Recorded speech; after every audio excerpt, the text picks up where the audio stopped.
Hey game names, welcome to my channel. So आज की video में हम देखेंगे how we can move an object. बहुत ही सिंपल टॉपिक है, but there are many different ways to move an object from one position to another. So हम start करते हैं हमारे मोस्ट बेसिक वे से, जो है with the help of inspector. So सबसे पहले मैं एक 3D क्यूब ऑब्जेक्ट ले लेता हूँ और हम इसकी जो पोजीशन है वो 0 0 0 पर सेट कर देते हैं।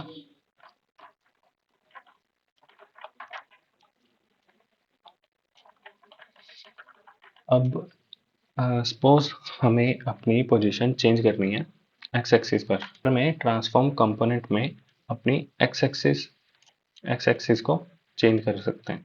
आप देख सकते हैं हमारी पोजीशन चेंज हो रही है, वो भी एक्स एक्सिस पे। अब सपोज हमको अपनी पोजीशन वाई एक्सिस पे चेंज करनी है।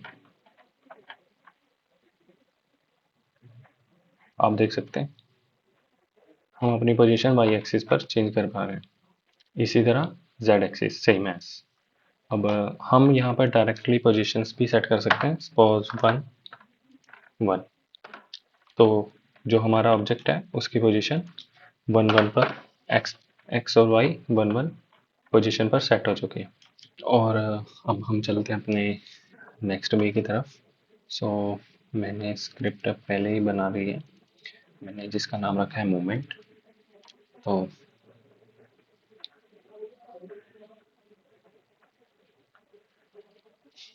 सबसे पहले with the help of script हम ये देखते हैं हम ऑब्जेक्ट की पोजीशन जो है वो डायरेक्टली कैसे सेट कर सकते हैं।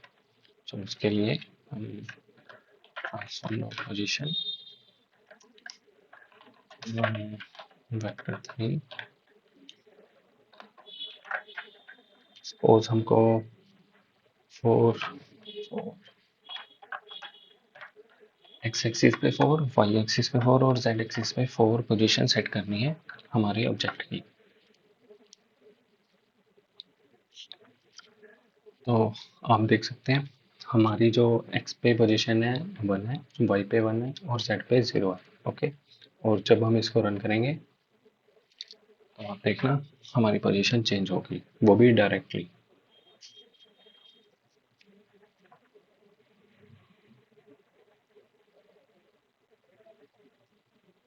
आप देख सकते हैं हमारे जो ऑब्जेक्ट की पोजीशन है वो एक्स पे 4, वाई पे 4 और जेड पे 0 पोजीशन डायरेक्ट सेट होगी। अब सपोज करते हैं हमको अपने ऑब्जेक्ट को कॉन्टिन्यूस मूव करना है एक साइड पे। तो इसको हम कमेंट कर देते हैं।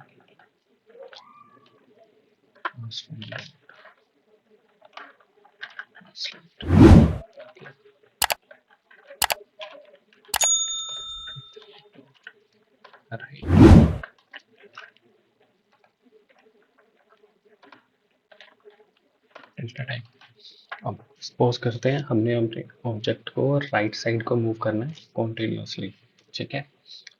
तो हम ट्रांसफॉर्म डॉट ट्रांसलेट मेथड का यूज कर रहे हैं।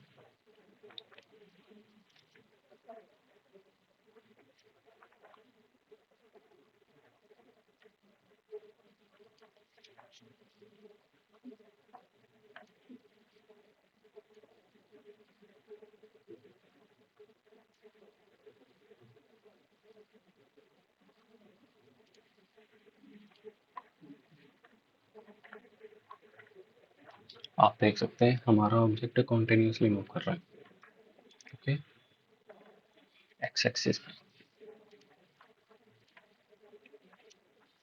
तो जब हमने डायरेक्टली पोजीशन सेट करनी थी तो हमने स्टार्ट मेथड का यूज किया। जब हमने कॉन्टिन्यूस पोजीशन को मूव करना था हमारे ऑब्जेक्ट की तो हमने अपडेट मेथड का यूज किया।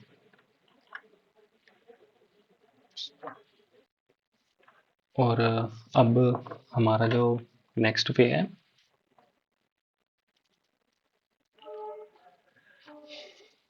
सपोज करो हमको अपने ऑब्जेक्ट को मूव करना है एक स्पेसिफिक पोजीशन तक। लाइक जो हमने ट्रांसफॉर्म डॉट ट्रांसलेट यूज किया है वो हमारे ऑब्जेक्ट को कॉन्टिन्यूसली मूव करता रहेगा राइट साइड, लेकिन हम ऐसा नहीं करना चाहते। हम चाहते हैं हमारा जो ऑब्जेक्ट है वो एक स्पेसिफिक पोजीशन तक मूव हो, तो उसके लिए हम यूज करेंगे लर्प।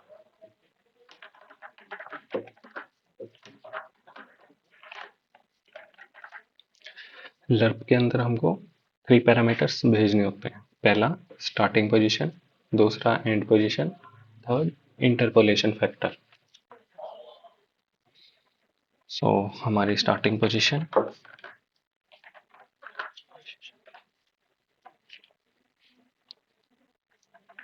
एंड पोजीशन सपोज हम रख लेते हैं 4। हमारा जो इंटरपोलेशन फैक्टर होगा वो रखते हैं हम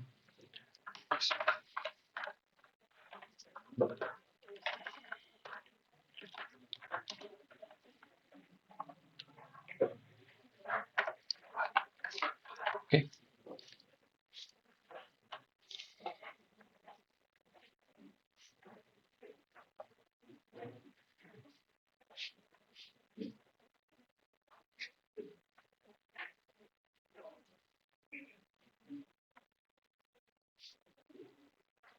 जो हमारे ऑब्जेक्ट की करंट पोजीशन है वो एक्स एक्सिस पे, वाई एक्सिस पे 1 है और जेड पे 0 है, ठीक है।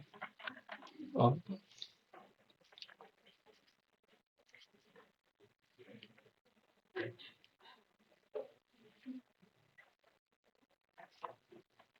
अब आप देख सकते हैं हमारा ऑब्जेक्ट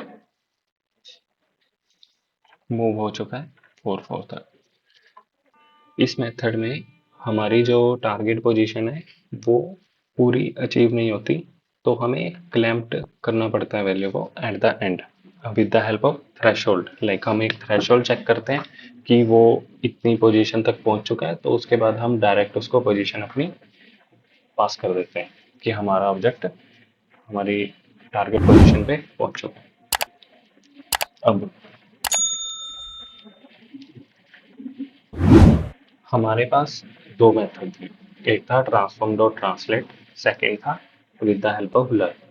जो हमारा ट्रांसलेट था उसमें हमारा जो ऑब्जेक्ट था वो कॉन्टिन्यूस एक साइड मूव कर रहा था, और लर्प में हमारे पास स्टार्टिंग और एंडिंग पोजीशन थी। अब इस दोनों में हमने टाइम डॉट डेल्टा टाइम का यूज किया, तो इसको यूज करने का रीजन ये है कि हमको जो मूवमेंट है वो फ्रेम इंडिपेंडेंट करनी है। लाइक एक पीसी है जो 30 एफपीएस पे चल रहा है, और जो सेकंड पीसी है वो हमारा 120 एफपीएस पे चल रहा है। अगर हम टाइम डॉट डेल्टा टाइम नहीं लगाएंगे तो जो सा 120 एफपीएस वाला है वो, उसमें जो हमारा प्लेयर है वो ज़्यादा स्पीड में चलेगा और 30 एफपीएस में स्लो चलेगा। इसलिए हम टाइम डॉट डेल्टा टाइम का यूज़ करते हैं ताकि ये फ्रेम इंडिपेंडेंट बने, दोनों में सेम ही स्पीड रहे। तो अब हम चलते हैं अपने नेक्स्ट वे की तरफ, जो कि है मूव टू वर्ड्स। वो सेम एज लर्प है बट कुछ चेंजेस हैं उसमें।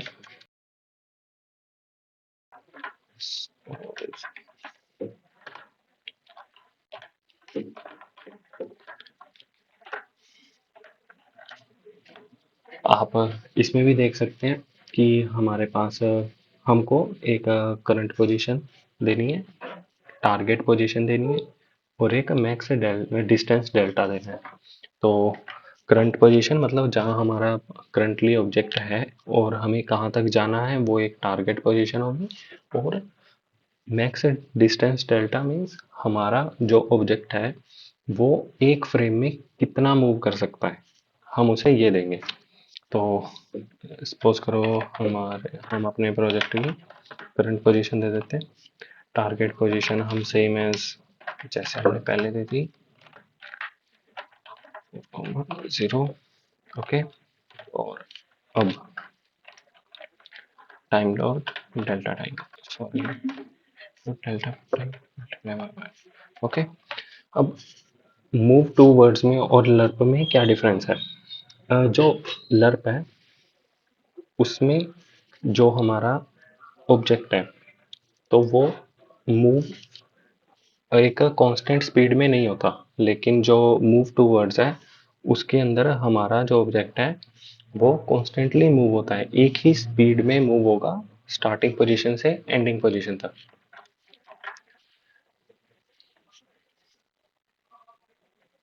आप देख सकते हैं हमारे ऑब्जेक्ट की जो स्पीड थी वो सेम थी, ठीक है।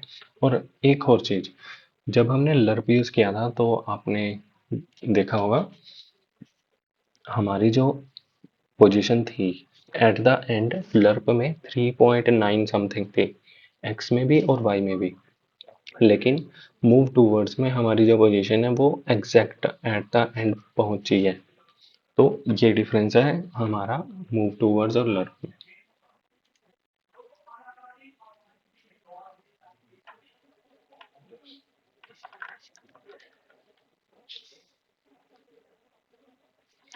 ये मैं आपको चलिए कमेंट करके एक बार दिखा देता हूँ।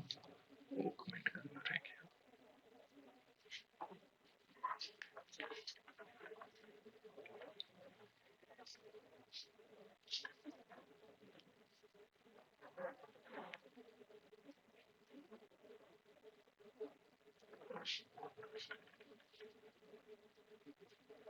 ठीक है, तो जो हमारा ऑब्जेक्ट था वो एग्जैक्ट पोजीशन तक पहुंच गया।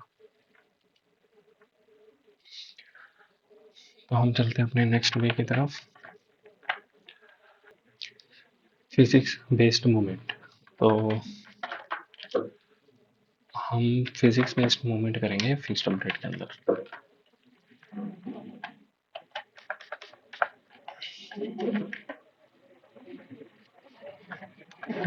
हमको रिजिड बॉडी कंपोनेंट लेना पड़ेगा।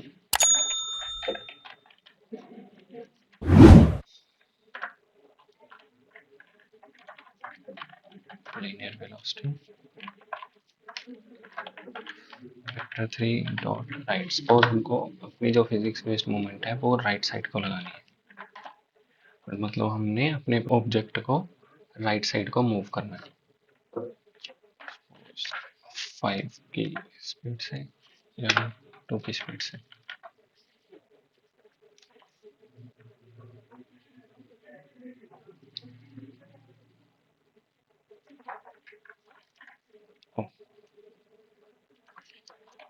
हमको इसे पब्लिक बनाना पड़ेगा ताकि हम अपना कंपोनेंट इसमें पास कर सकें।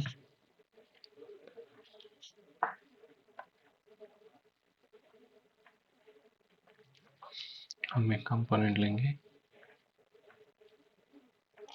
इसे यहाँ पास कर देंगे, ठीक है।